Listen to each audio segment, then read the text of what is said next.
Hello, my name is Linda Johnston and I'm the Dean of the Lawrence Bloomberg Faculty of Nursing at the University of Toronto. I'm a member of CASN's Research and Scholarship Committee, and I'm very happy to welcome all of you to this Lunch and Learn presented by CASN's Research and Scholarship Committee. And the presentations in this series focus on the use of machine learning, artificial intelligence, and big data, and the implications for nursing research and education. I would like to start with a land acknowledgement. CASN's national office is located on the traditional territory of the Algonquin people, and we would like to acknowledge and pay respect to the Algonquin people, who are the traditional guardians of this land. We acknowledge their long-standing relationship with this territory, which remains unceded.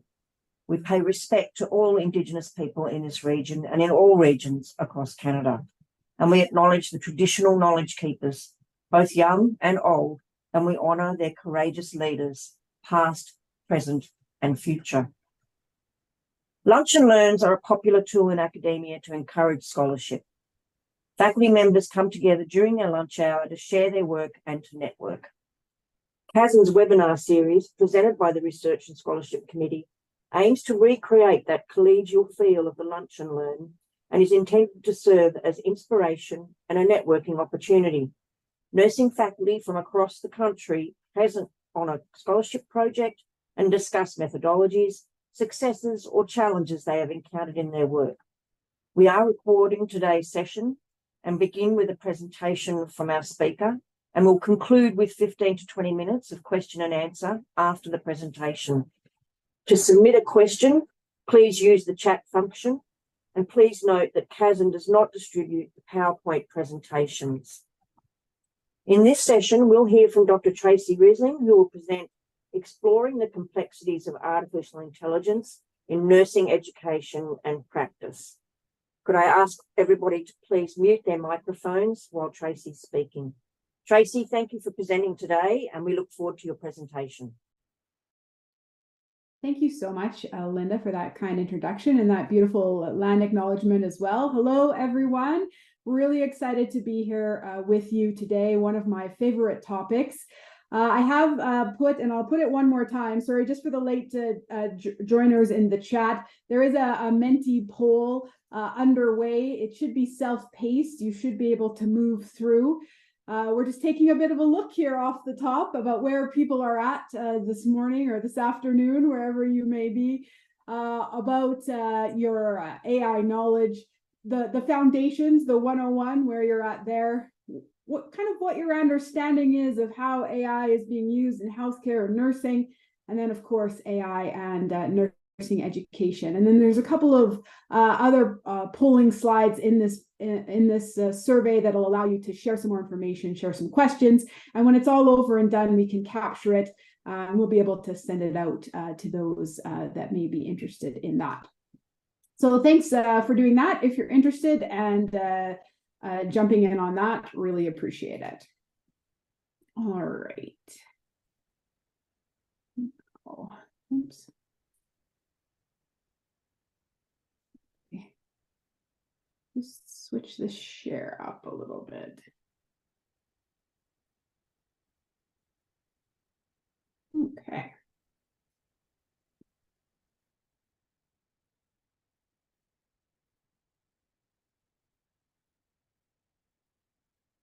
Okay, I think all the technology is working as it should, which is always a relief when you're going to be speaking on something like artificial intelligence. And again, I'm really pleased to be here with everyone today.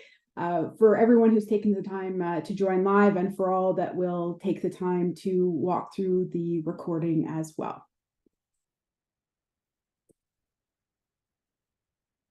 I would also like to just take a moment.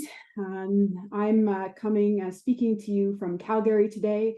It is the traditional Treaty 7 territory and also home to Métis Region 3. It's a new region for me. I've only been here for a couple of years and am still stunned all of the time with the beauty of the territory and the land that I live on. And just a reminder that no matter where you are in Canada, that we live, learn, and work on traditional Indigenous territories, that we pay our respects to the First Nations, Métis, and Inuit ancestors and affirm our commitment to respectful relationships with one another and with this land. So after that big sales job about being so happy to be living in Calgary, I do have to make a comment on the land this morning, and this is that comment. So this is the land and the territory which I'm on this morning. It is very snowy. We had our first snowfall warning. Since I'm from Saskatchewan, more of a prairie girl at heart, and don't get as excited as these skiers among us when this happens in Calgary at this time of year, I'm still kind of adjusting. I have no disclosures to make other than this, which is that this is Tallulah. She is our new puppy. And while I hope that she mostly spends the next hour like this, and she is not in my office, I do just have to disclose that it is possible, if there is a dog type disturbance, that will be on Tallulah. So with those two further acknowledgements, let's move on. This is going to be a bit of a wild ride today. You maybe if you're, on the recording, you might need to take a break, get a snack. Everyone might need to just take a breath, because I will say, in all of the time that I've been working with AI, I have never seen the pace of AI like it is right now. And that's a bit reflected in the pace of this presentation. So we're going to really think about our AI world. We are going to take the briefest stop. That's why I have the Menti poll running. It looks like we do have some good foundational artificial intelligence 101 kind of primer knowledge ready. We'll take a really brief stop there, talk about where the technology is situated for us in nursing and healthcare, and then really try to spend some time in that nursing education space, obviously, and closing out with some of the, the really big ethical issues that I think are key for nurses to keep focused on as we continue to work with this technology, learn about this technology. You see the blue bird at the bottom. That's because despite all name changes, I refuse to yield Twitter to any of its new names. If you're still on Twitter, God bless you. Yeah, and you can find me there at Tracy Was Here. Sometimes I share things about AI and resources about AI. So if you're looking to connect in that space, and you're still in that space, that's where you can find me. Okay. So I love this article that Caltech put out, how AI is applied in everyday life. Sometimes when I chat with folks about AI, they say, well, it's not really a part of my life. And I say, did you get out of bed this morning? Did you touch any of the technology that you own or that is in your home? And I think one of the really important things to understand right off the top is that AI is everywhere, and it is increasingly everywhere in our daily lives, in society, across disciplines, across the grocery store, your commute. I love Caltech. Big shout out to the nurses here in Angelica's life and how AI is touching every part of that. Of course, in your social media, Twitter or otherwise, all of the algorithms that run so many of the ways in which our life touches us is now influenced and impacted by artificial intelligence. So sometimes the Caltech sales job isn't enough. So if you're still sitting there thinking, no AI, I'm kind of AI free right now, ask yourself these questions. Did you unlock your phone with your face today at any point? Have you done a Google search? Did you drive anywhere with your GPS on? Have you touched any social media platform? Talk to Siri, Alexa. Did you watch something on Netflix last night? Did you order anything online? Have you talked to a customer service person who probably wasn't a person? Okay, so it is just really important to understand that it is not just nursing, not just healthcare, but it is an AI world that we are increasingly living in. Okay, looking at that Menti poll, I think it's all right that we could hop into a short AI 101. Not going to go too in depth with this, and I am happy to share these slides. If that's something that you would like, please just feel free to reach out to me, and I can get that done. That, or I will just package them up and send them out on Twitter or LinkedIn or another platform. So if you are connected with me there, you'll be able to find them.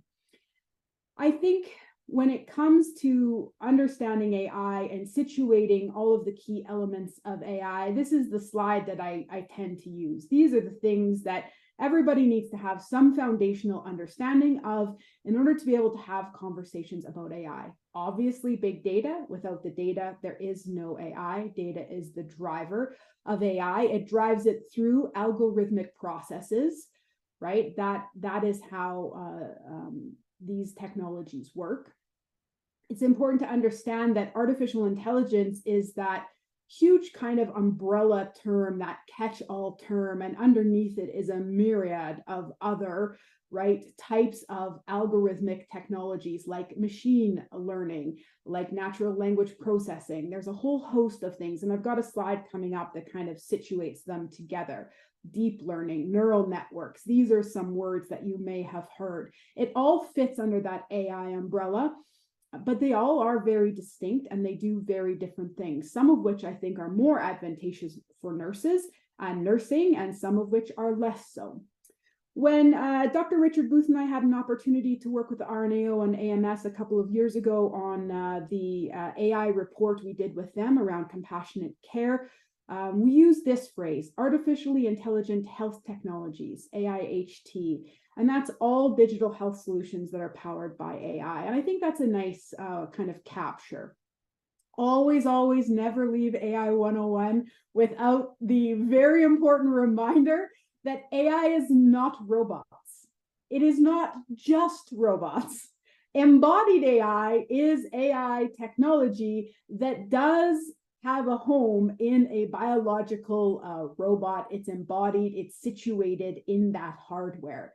But I think it is critically important, and that's why I use the "it's an AI world and we're just living in it" list. There were no robots on that list, right, of how AI touches us, where it influences our lives, right? And I think it's really important that we recognize that if you don't see a robot walking towards you, it doesn't mean you're not surrounded by AI everywhere. So embodied AI, 100% is a thing, but it's certainly not the only thing. All right, so this is kind of how it fits together. This is a very common kind of way in which you can situate, as I said, that bigger umbrella of artificial intelligence and how machine learning fits into it, and then deep learning, neural networking fits even further into that piece. If AI is still fairly new to you and you're still kind of sorting it out, we did put a chapter in, I actually love this series altogether, Nursing and Informatics for the 21st Century. It's a HIMSS series, lots of really strong Canadian authors, some of whom I see on this call today. It's nice to see everyone here.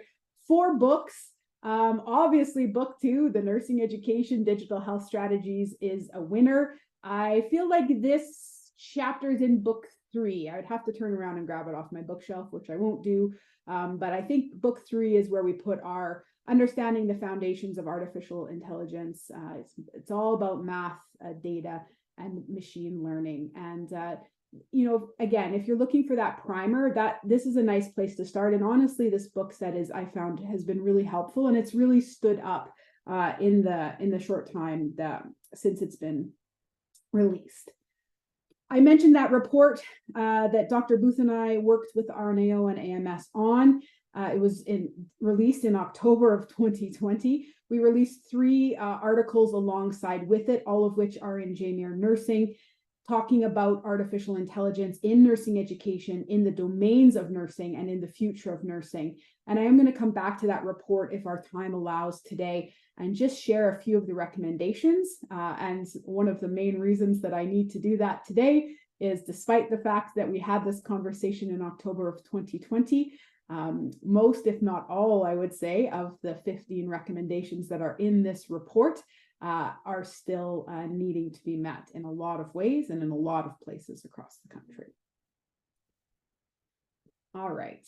This is what everybody wants to talk about now when we talk about AI in nursing education or anywhere, and that's generative AI. Generative AI is a type of artificial intelligence that can create new content. It's a subset of machine learning. It draws on those techniques that I helped to situate for you a moment ago, like deep learning, reinforcement learning. But the key is that it generates its own output. This can be text, this can be images, music, video, and every day, and I do literally mean every day, much, much more. Of course, when we think of generative AI, we think of ChatGPT. And I just wanted to note that in the GPT, that the G is for generative. It's a pre-trained transformer.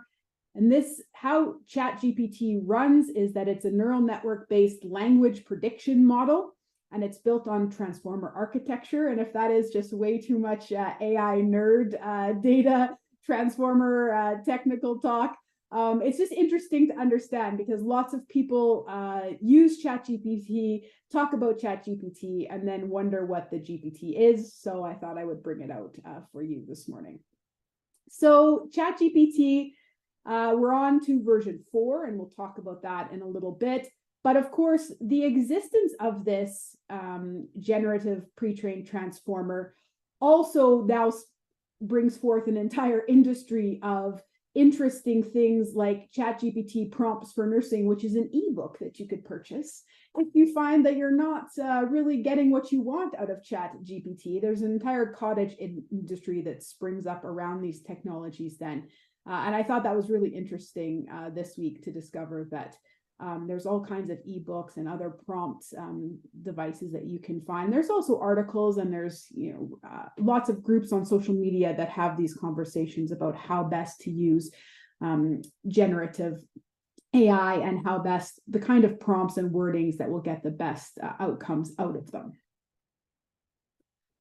All right. Also from this week is Canada's foundational role in generative AI. And I just wanted to draw your attention to that statistic that was put out. I think CFIR put this out. 1 in 5 Canadians, 1 in 5 now using generative AI tools, either at work or at school. And Canada is the 3rd among all nations in the G7 in the fundraising that's being put into generative AI companies. It is a massive expenditure. And that is what is driving the pace of increase and use in generative AI. 1 in 5. So ChatGPT is not the only generative AI tool or game, of course. Bard is Google's new version of that, and new Bing. Both of these more available in the US right now, but coming along. ChatSonic is a free version. If you want ChatGPT 4, you have to pay a monthly fee for it. AlphaCode is exactly as it says. It's a coding tool. It helps with computer programming. Copy AI, Scribe, both writing tools that use generative AI. And then Slides AI and Slides GPT. There is a whole host. OpenAI is very busy cranking out a whole host of GPT tools that will be very useful to you, that will certainly be used by your students, and that are going to transform some of the ways in which we do create content and evaluate content moving forward. So in this presentation, I've tried to include for you a few of what I like to call a pick three. Pick three articles, 3 resources that might be useful to you when you're wanting to learn more. So when it comes to ChatGPT, these are the 3 that I picked for you. An Archibald and Clark article. This is now from February, so they were first out of the gate.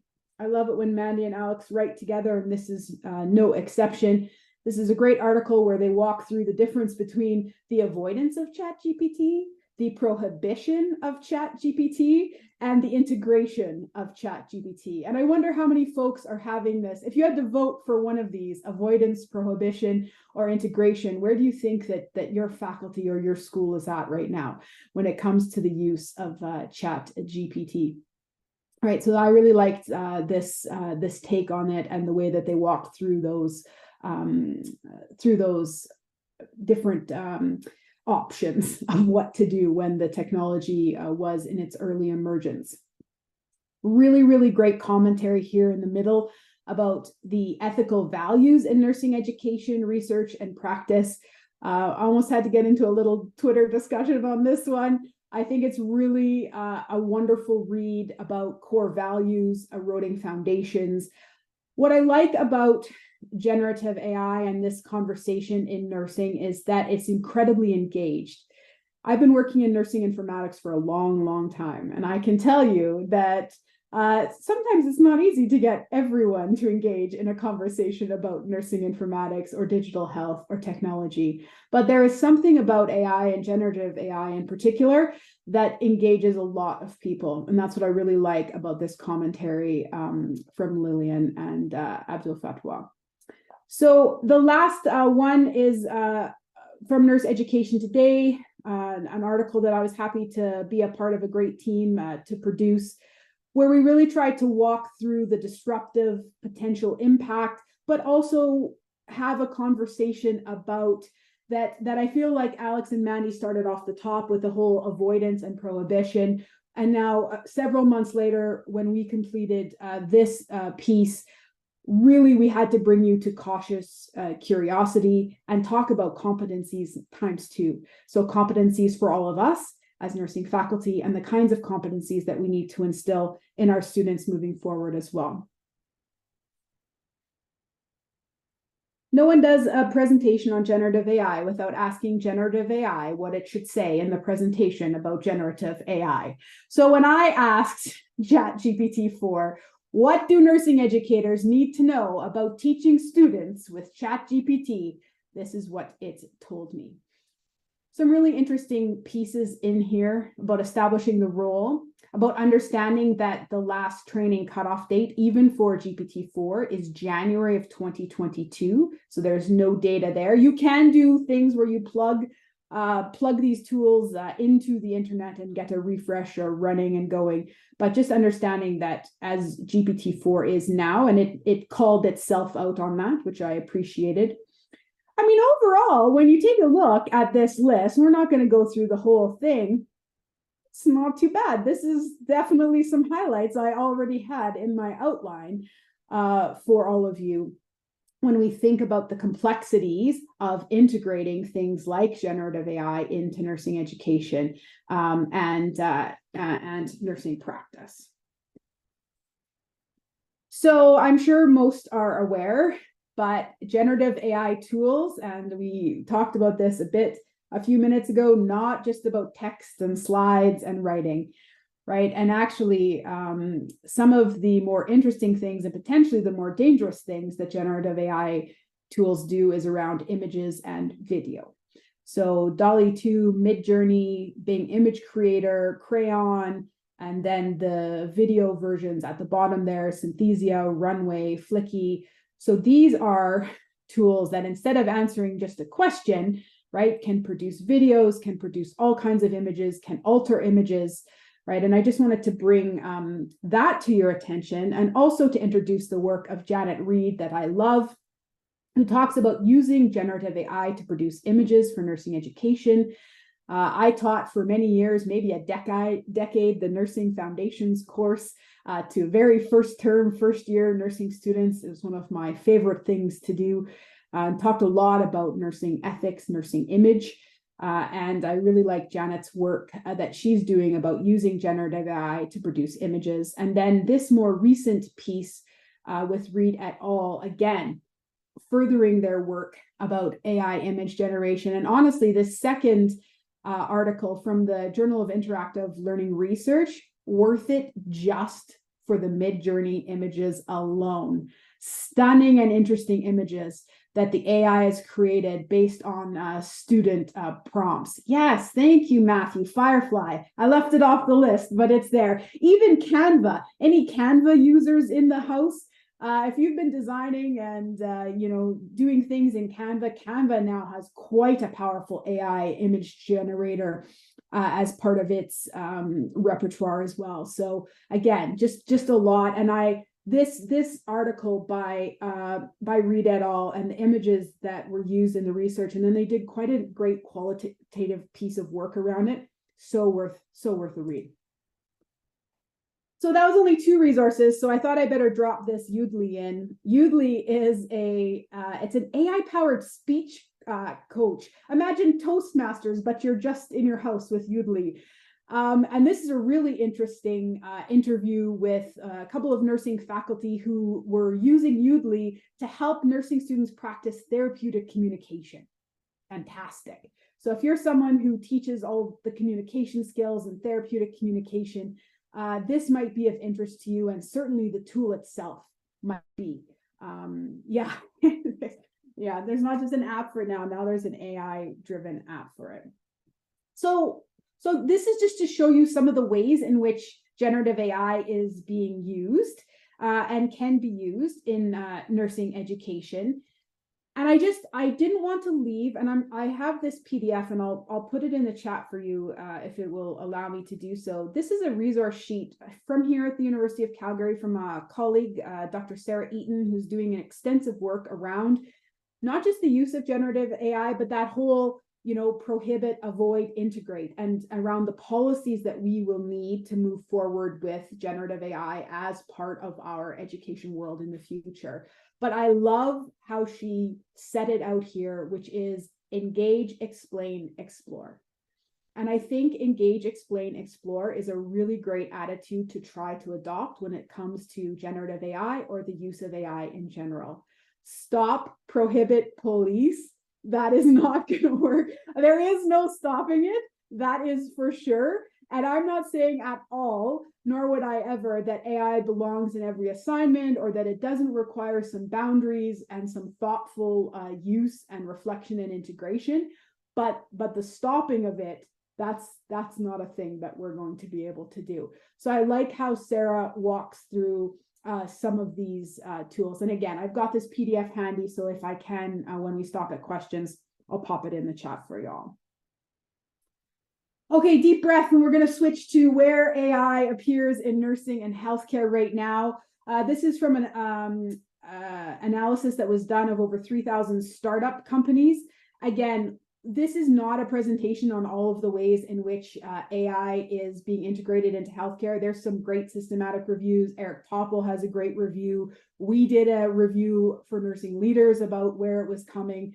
But it is expanding, right? Clinical decision support, medical diagnostics, especially around imaging. These are the things that we're becoming very familiar hearing about AI having an influence in.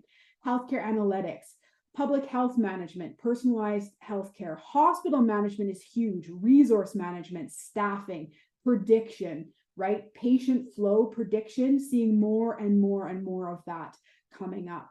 So the only thing that I do want to say, you see, I put a nice embodied AI there for you because we still want to talk about nursing robots all the time.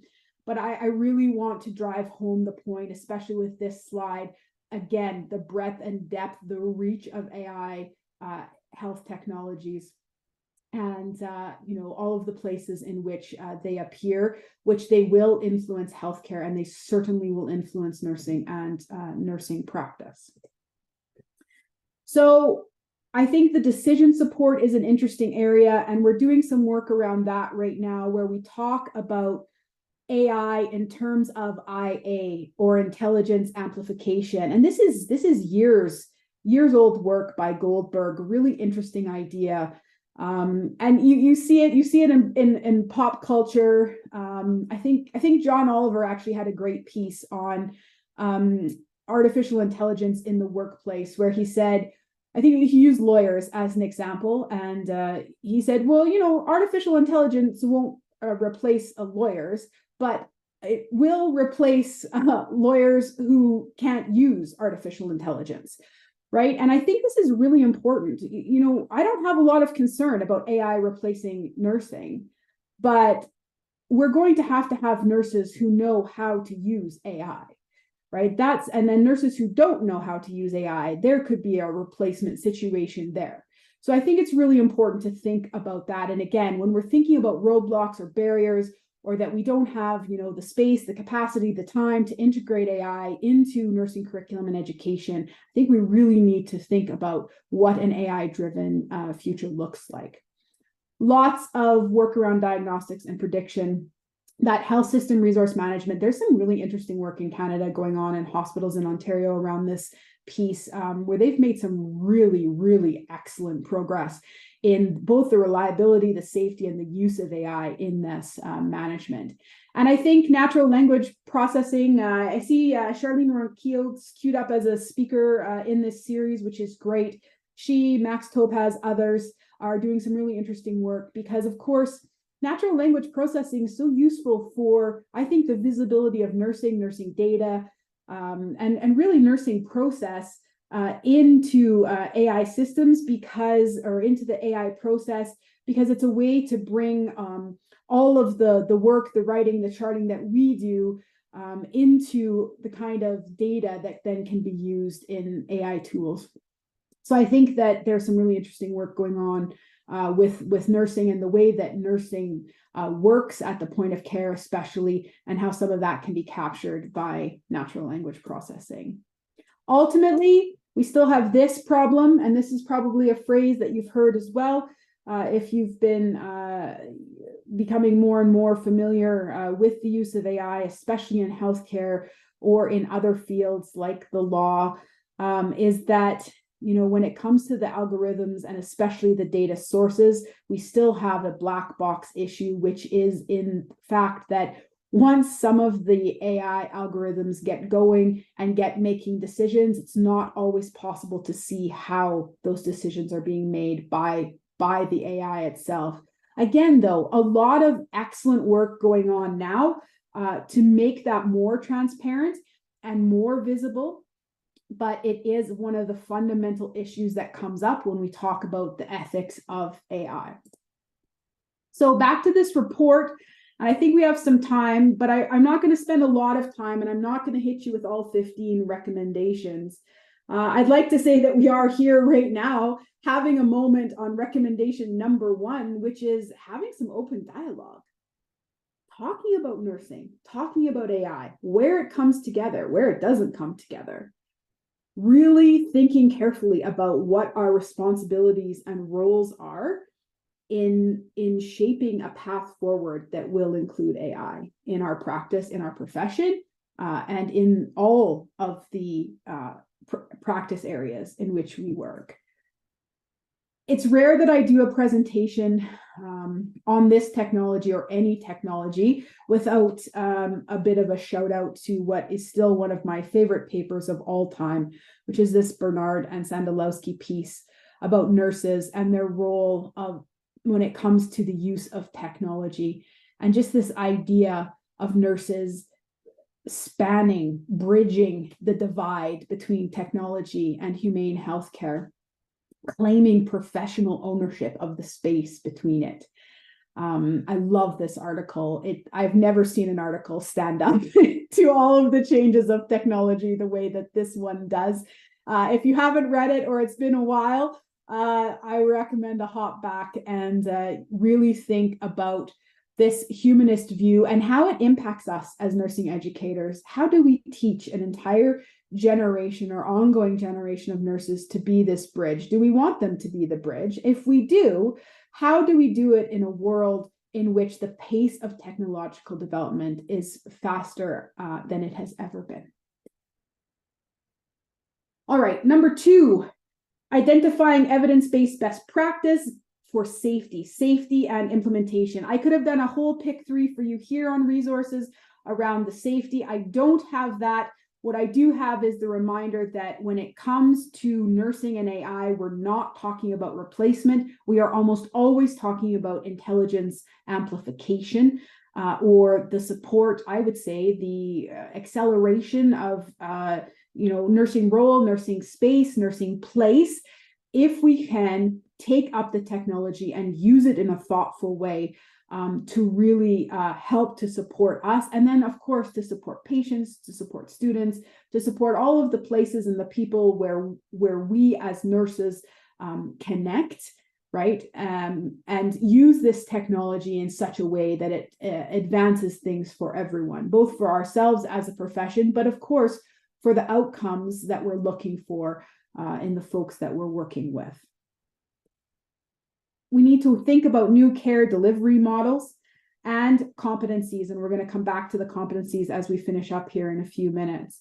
One of the things that I think is critical in this whole piece, and one of the things that I highlight when I talk about the role of nurses in the advancement of AI, either in nursing education or practice, is this whole concept of user-centered design, right? Nurses have to have a voice and a say in the advancement of AI in healthcare, and for certainly within our own profession, but so do patients, so do students, so do many others. It needs to be a collaborative conversation, and I think nurses are ideally positioned both to advocate for, to lead, and to disseminate the results of that conversation. When we don't do it, technology happens to us, and please hear me when I say AI is not a technology we want to happen to us. We want to be active participators in how it is going to be integrated far beyond just our own education contexts. We need to make some changes to nursing curricula. I know that's a hard sell, because it seems like that is a never-ending feedback loop.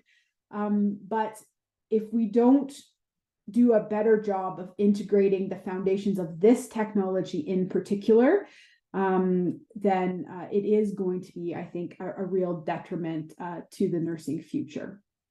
So change is needed. So if you ask ChatGPT-4 what change is needed when it comes to teaching students about AI, this is your list of 10 things. 10 things that ChatGPT thinks that nursing educators should teach students about AI. Foundations is absolute. There's some interesting ideas here around how it's applied in nursing and healthcare. You can see that list is pretty close to the list that we just went through on where it's being applied in healthcare. The ethics, I was glad to see that come up on this list so high. All about humans and AI, empathy, human touch. Again, back to that 2000 article, which maybe it read itself, from Bernard and Sandalowski. What are the limitations, the legal considerations? What kind of literacy does it take? Do we have enough data literacy for our students? Do we have enough AI literacy? I'm going to say no. How does it affect our interprofessional relationships? Even in nursing education, some of the interdisciplinary work and teaching we do, and actually think that AI is a fantastic vehicle for some of that interdisciplinary work. So again, if you want the slides, just let me know. I'm not going to go through everything, but look at that shout out for lifelong learning at the end. I'll tell you, ChatGPT was getting a few things right this week as I was working with it in the context of this presentation. This is a pyramid that I built as part of preparing an article on educating the nurses of 2035. I did a piece on educating the nurses of 2025, and now I'm finishing the educating the nurses of 2035. And I do have to say, if I'm known to you at all, you know that nursing informatics and digital health and technology that's my wheelhouse. That's where I live. And that's what I love. But when I started to really reflect on what we would need in nursing to move forward in a good way, in a positive way, given how this technology was advancing, I realized that while I wanted to promote the increased exposure and experience with digital and data skills, it had to sit upon broader foundations. And these will all be very familiar foundations to all of you who work in this space. So I think they have to all travel together. The RNAO AMS report recommended the development of a strategic plan for not just those that we are teaching pre their clinical roles, but for those who are already out in the nursing workforce. And again, I can think of no better resource. That the Topol report, Eric Topol put out his book Deep Medicine in 2019, but also this report for the NHS in the UK. And I will say, if you have not seen this report about preparing the healthcare workforce, and it is really interesting read for educators, because a lot of the things that Topol indicated in 2019 are still an issue, both in the NHS, where they're working through this report, but most definitely here in Canada. So if you have an interest in that, I would take a look. And this is one of the most important things that Topol highlighted in that report, and that continues to be a topic of conversation, is that when it comes to AI and ethics and healthcare and nursing in particular, all about trust. A great editorial recently in the Journal of, I think, Pediatric Care from Donna Hollis about this. And I cannot stress enough the role of trust, both for us, we feel it. You know, I think that was part of the reaction to ChatGPT. It's a trust reaction, but, you know, carrying, you know, the mantle of that kind of trusted profession, the way that we do in nursing, we are constantly questioning. We question all kinds of things, technology and all many other things as well. But this piece of trust is going to be critical if we're going to be able to, again, engage with patients, engage with our interprofessional colleagues, and really evaluate and think deeply about the use of this technology in health spaces. The last one that I want to share is the fact that the emergence and the pace of this technology will necessitate an update to codes of ethics, standards of practice, competencies. And I think that that's something, right now I have the privilege to work with the Canadian Nurses Association, and I'm very engaged and interested in some work that we're planning around updating the code of ethics. And I will say that it is my position. I'm not saying that as my official CNA role. Let me just stay in my professor role here. But I will say that, in my opinion, this code of ethics, when it is updated, must feature and include the role of artificial intelligence in both healthcare and nursing and education moving forward. It's a position I've held for quite a few years. In 2018, I had a bit of a conversation about why AI needed nursing, because even then, AI had some troubling trends, and we're going to translate into the ethics piece of it. And in that piece, these are the kinds of things that I noted that AI was sorely lacking at the time, and sadly is still lacking a really good foundation around social determinants of health, social justice, patient-centered care, advocacy, ethics, and how it works as part of an interdisciplinary team. And so when I was preparing this talk, I thought, well, maybe it's made more progress than I think. But this is the Vector Institute, if you're aware, one of Canada's preeminent AI institutes.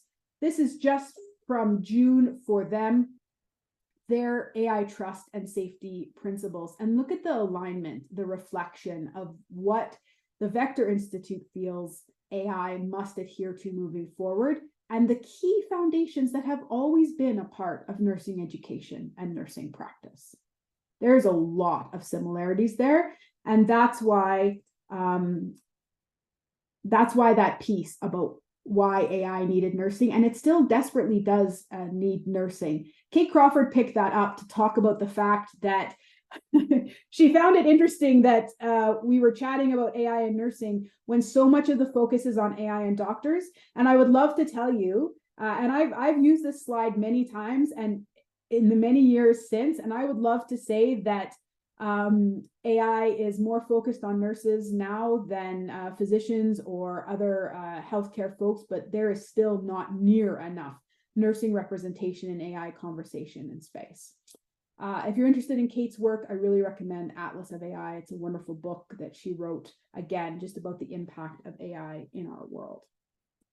The problem is that AI believes it's neutral, and sometimes the designers, the programmers, the advancers of AI believe it's neutral, but it is not neutral because it's based on biased data. And because of that, it sanctifies the status quo and advances the interests of the powerful. And that's something that in nursing we cannot just stand by. and have no comment on or no understanding of. We need to understand that AI has to be by and for the people, and that those problems, those ethical problems of bias, of, data that is driven out of, systems that still have systemic racism, we need to understand how that is potentially amplified when it's put in and then manipulated by AI. So here's a pick 3 on that. If you're interested in learning more, Ray Walker and et al. Great, amazing piece about algorithmic bias, fairly recent. And it's all about power. This is a wonderful read about power, bias, and the problem of AI. There is another piece here, a scoping review that I'm interested in, that is framed around the social determinants of health and ethics, that I think will be excellent. And a nice piece on values clarification, how we use that foundation of nursing to drive home a new understanding of AI. It's time. We're actually out of time, both for this presentation, because we have to go to questions, Linda, and in taking a pause and thinking that it's not an urgent matter for us to start to have these AI conversations and to start to bring this content into our curriculum. We need more data literacy, more understanding of the bias, the ethics, the equity, and those foundations, and the competencies that we need both for nursing and nursing faculty, nursing students and nursing faculty, are across the board. There's social implications, there's technical competencies, ethical competencies, and clinical competencies. And the more that AI expands, the more that happens. It's not being taught well, but I'll tell you, there's some exciting work coming up, like a framework for embedding AI in nursing education. That's hot off the open press. And again, I will provide these slides if you're interested, because there is some really good pick 3 resources, this around competencies. And again, really looking forward. I don't know if Manal is here or any of these authors are here from this, and let us know how far along you are in this scoping review about training undergrad and grad students. I'm really looking forward to the completion of that work. But there is some really interesting things emerging. It's time to just have conversations. Thank you for being here today to have the conversation, and do some learning. And it's important to share and keep these conversations going, especially when it comes to curriculum, competencies, exams, our code of ethics. So I can never finish an AI presentation without telling you just today what happened in AI. This is the problem with working in AI. It's like the ocean. You turn your back on it and all of a sudden you're submerged. So just today, this morning, actually, as I was getting my cereal ready, Dr. Kara Berschen-Bolvin from the Media Smarts, the director of research, a great CBC radio interview about deep fakes, cheap fakes, AI, how it feeds misinformation. She actually came out strong. She said there's no unambiguous positive case uses when it comes to deep fakes and cheap fakes. If that terminology is a bit foreign to you, this is what we would call a cheap fake, and what Kara would call a cheap fake. It's when you take an existing photograph, right, and you use AI to alter it. So the Pope in the coat photo has been highlighted many times as a fake. Yes, he was not actually wearing this, right? So this is what we call a cheap fake. But look at this. This is a deep fake, and if you read through this story from the spring, you will find that this mother got a phone call from the kidnapper, her daughter's voice in the background. She said she knew it was her daughter instantly, never doubted for a minute that it was her, but in fact, it was not her. She was safely on a ski trip with her friends and families. So that's just voice, but unfortunately, deepfake can also apply to full video and voice. And it's just something I think that we really need to be aware of about the potential of AI. Look at this in your inbox this morning, potentially, as it was in mine. Top 2 articles. That's what's happening in AI today with CASN. You can go from here and read more about the great work that's being done here in Canada and that CASN is helping to curate. Also today, and I'll put this PDF in the chat as well if it allows, first thing this morning, all of the godfathers, the biggest names of AI, releasing this statement in Stockholm about the fact that the safety of AI and an AI-driven world is in question, and that all AI researchers, firms, governments need to be much, much more engaged in monitoring, directing, regulating the ongoing development of AI. All right, that's the pace. Okay, I don't want you to feel like this. I know it's a lot, and I know there's problems when it comes to artificial intelligence, but it is our opportunity now to not only step into the space and understand those, but to make a better AI world. Something a little more like this, yes? Because that's what nurses do. We're problem solvers. But in order to be able to engage and move AI forward in a positive way, we need to take the opportunity to build better competencies for ourselves, for our students, and for the future of the profession. All right. Thank you so much. Stop this so we can see one another. I don't know if it did. There we go. Thanks, Tracy. Fabulous presentation. Abstain from things polluted Yes, by you too. idols. If people From could sexual mute their immorality. microphones, please. So thank you, and we do have some time for questions. So please send your questions in the chat or raise your hand, and I'll try and spot you and see if I can see you with a raised hand. While people are thinking, I do have a chat from a couple of questions. One from, I think I saw Suzanne Campbell. Question for later. How about how students might cite or disclose their use in assignments or researches in manuscripts? Do you want to have a shot at that one, Tracy, first? Yeah, absolutely. I think APA has already covered this as well, right? I mean, I live in an APA world, but APA has it covered. I think it's really important for us to be really clear. And the thing about the pick 3 around, the risks and rewards of ChatGPT in the nursing education classroom, and there's some specifically about the citing and the use of that. And Sarah Eaton's doing that work right now. But like how many, like maybe with, let's use the reactions. Go hit your reaction button at the bottom. Let's use hearts if you feel like your academic institute has a very clear policy around the use and citation of generative AI, or let's use the surprised face, because that's the one that's sitting there, if it doesn't. Thank you. Okay, perfect, Suzanne. Okay, so Suzanne's showing, okay, so surprise face if you feel like your institution doesn't have enough guidance / policy around the academic use and citation of things like ChatGPT or other generative AI, and a heart if it does. Okay, look at these reactions coming up. That's really interesting. So, but again, it can be cited as another tool. I think the bigger question is, do we feel like it is equatable to a reference or a source, or is it doing something else altogether? So I have the privilege of teaching in our new Doctor of Nursing program here at the University of Calgary. I taught them a technology class in which I let ChatGPT write the rubric, and then because it was a ChatGPT assignment. So then I had to declare that all over the place, right? ChatGPT wrote this rubric, and then they declared all of the interesting ways in which they use ChatGPT for the assignment, but that was the point of the assignment.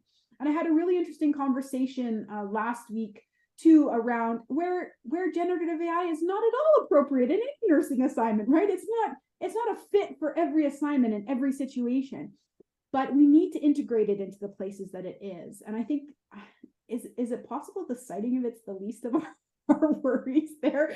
Like, I think even in the University of Calgary, we're still working through the policy around, what are the implications of this around academic integrity and use and these kinds of things. So I feel like the citation of it, like, I know we got into an interesting discussion about how it couldn't be an author, and then all of the journals got involved about whether it could or couldn't be an author, and they're still having that discussion, right? And I would just be a bit more practical. Like, I'm just trying to think about how we actually make it really useful and additive as opposed to. But I had a colleague who said, so this is basically like trying to take away calculators now. And I said, yes, actually, that's probably a fairly decent analogy. So. Thanks, Tracy. There is a question. Is there some kind of AI training program certification that would be appropriate for nurse educators that you're aware of? That is a fantastic question. There are a few kind of, boot camp type. I want to say NIHI. Am I getting that acronym right? And it filters through my email all of the time. Feel free to reach out to me. And I think that there definitely are. There's short courses all over the place. I think Ontario Tech actually has a really interesting short course maybe coming out around AI. But even like there's still those open MOOC, those big courses, like I think MIT has one, I think Caltech has one. So I would check that. Yeah, Shelley, great idea. Let's get a little short course together. I work with the Canadian Nursing Informatics Association. I'm in a past president role right now. Glinda, great shout out. Fantastic. Yeah, that program that's developed at BCIT is fantastic. And again, I think it's a really important question as we think about the difference between future clinicians we are still educating, so our undergraduates, and then those in practice. And what are the options for those in practice? I'm actually coming to Toronto in a few weeks to talk about AI with nurses in practice at a UHN. And I really look forward to that because I'm really interested in hearing where they feel their learning opportunities are when it comes to AI. Thanks, Tracy. I'm conscious of the time and being respectful of people's time, and people are dropping off even as we speak. So thank you again so much, Tracy, for an excellent presentation. And I thank you on behalf of everybody who's been in this webinar. And note that the link to the recording of the session will be made available automatically to all those who registered. And please feel free for people to share the link within your networks.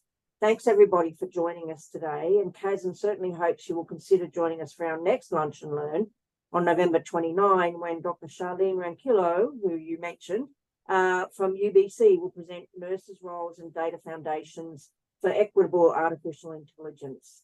So my thanks again, Tracy and colleagues, for a wonderful session, and all the best for the rest of your day. Bye, everybody. Thanks so much, everyone. Bye-bye. Thanks, Tracy.